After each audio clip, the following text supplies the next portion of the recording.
we are worthy of protecting. When you're moving into a new home, you're obviously considering your safety, right? And one of the things that I considered when I was moving to my new home is that I saw a lot of red and white flags everywhere. And although I see them around London, it's not anything new. It was that it was condensed in a certain area more so than I had seen anywhere else.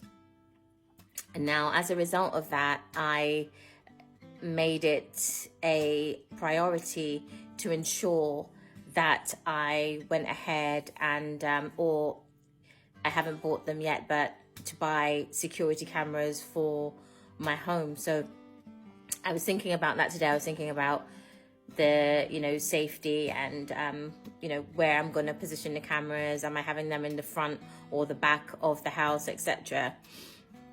So as I was thinking about safety, my train of thought then progressed onto considering the ways in which we place ourselves in harm's way.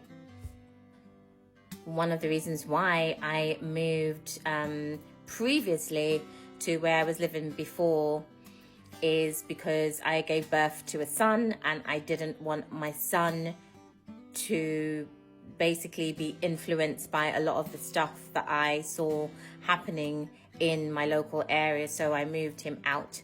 Unfortunately, the overspill of London, as a result of the overspill of London, I started to see a lot more activity in the area where I moved to, and I literally lived there for about 11 years.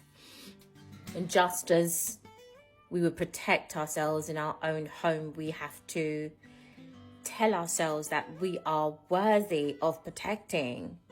We are worthy of protecting, and protecting yourself doesn't automatically look like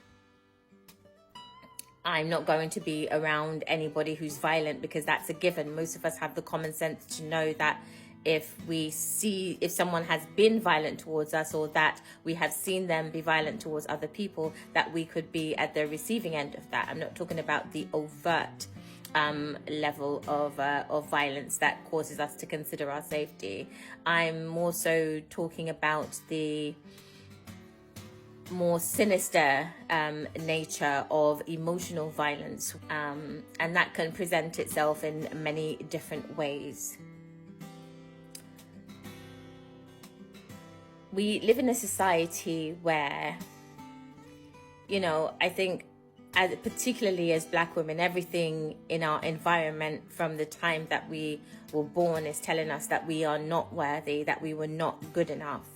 And as a result of that, it's sort of, particularly if we add religion to that as a contributing factor, we're literally trained to accept forgiveness, for example, is like one of the main subjects that are spoken about in churches, etc. So we're literally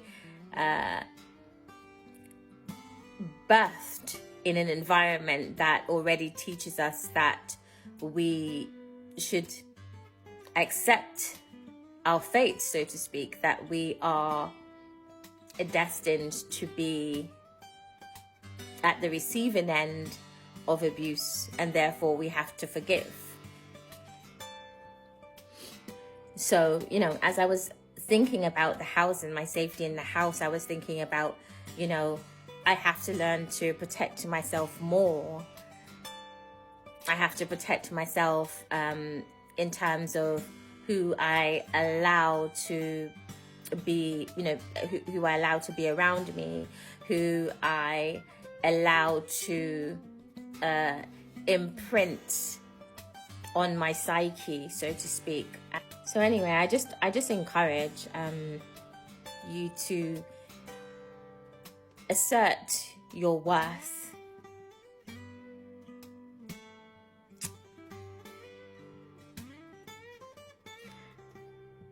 familiarize yourself with knowing 100% what you are good enough for and what is not good enough for you, you know?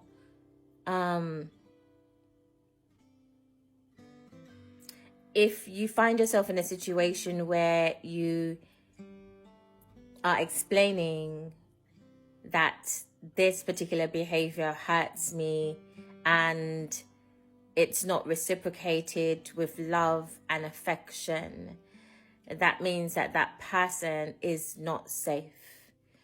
So consider your safety, not just your surroundings, but who you allow in.